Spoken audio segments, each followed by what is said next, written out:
لو أنزلنا هذا القرآن على جبل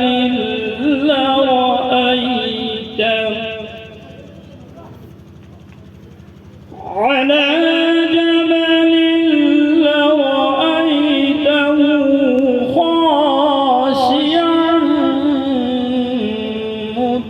متصدعا من خشية الله.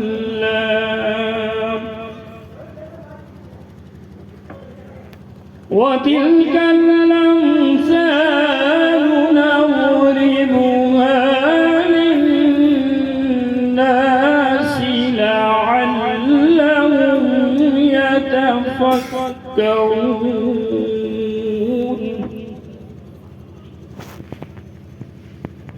والله الذي لا إله إلا هو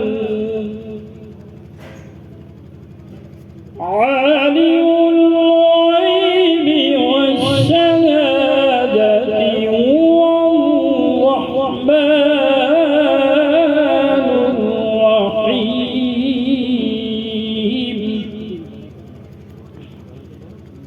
والله الذي لا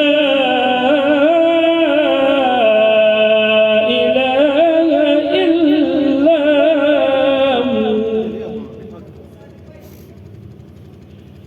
الملك القدوس السلام المؤمن المهيمن العزيز الجبار المتكبر